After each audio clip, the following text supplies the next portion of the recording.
Hey, all, DT Neal here yet again with some more on science fiction. I could go on and on if I wanted to.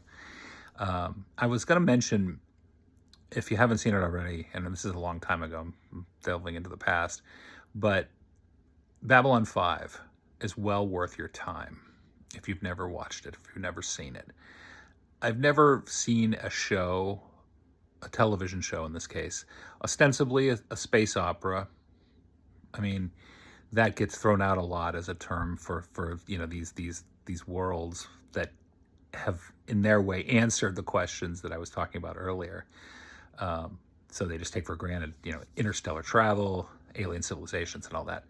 But it's interesting if you haven't watched it, because if you contrast Babylon 5 with the other one of the bigger really franchises, which is the Star Trek universe, there is a certain complacency, a new frontier complacency inherent in the Star Trek universe. This idea that of humankind having solved this problem, and it's a very humanocentric universe. But Babylon 5 is very interesting, and it's staggeringly relevant to where we are right now, which seems crazy since that show was in the 90s. Okay, in the 1990s, that show had its run. But the issues that they deal with in that show are shockingly, especially from like season 3 onward, shockingly relevant to where we are right now. There's politics, there's maneuvering, there's negotiations, there's war, of course, there's conspiracies, and all of this stuff. And unflinchingly, there is a critique of the use and abuse of power, which I find very bracing on a television show. Again, when Star Trek is all fun. I mean, I loved the original series as a kid.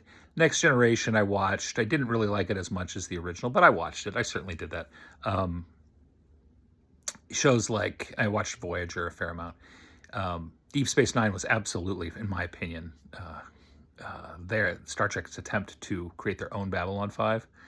But Babylon 5 is amazing.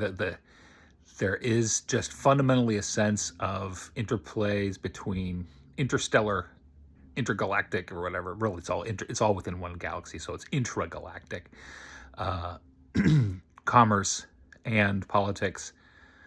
Excuse me, and the decisions people make, and why they make them, and across these various races. And the races are all given a high degree of agency. It's not in the framework of like Star Trek, where human is seen as this very central framework through which all interactions go. In this case, for the viewer, for Babylon 5, you're viewing these alien races through the lens of the human outpost of Babylon 5, but the aliens have an incredible amount of influence on things, and the amount of diplomacy that has to occur and the decisions that have to be made are really interesting. And so if you haven't ever watched Babylon 5, you should absolutely watch it. And it's 5 seasons on the main show is 5 seasons. There's a couple spin-offs here and there at the end, but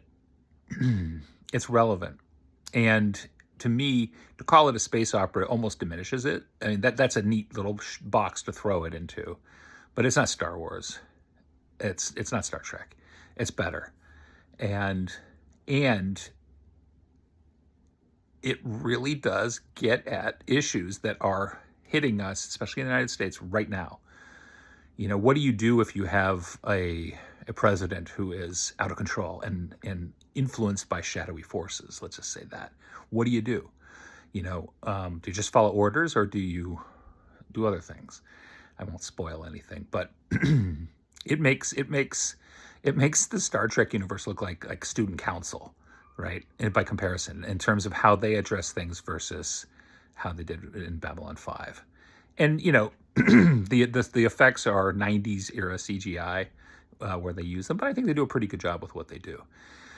For me, The Expanse is like the only other show, again, speaking of television shows in this case, that really kind of got at that aspect. And I guarantee The Expanse looked at what Babylon 5 did and said, hey, let's do some more of that, except just, in this universe. It's impossible for me not to see that. So as you're hunkering down in your respective places and you're looking for a binge, if you haven't done it already, Babylon 5, well worth your time, and really gets at that political human angle, which is taken for granted, I think, in other settings where they just think, oh well, humanity solved that problem. We don't have to talk about it. But here, though, they really do have to talk about it. So check it out.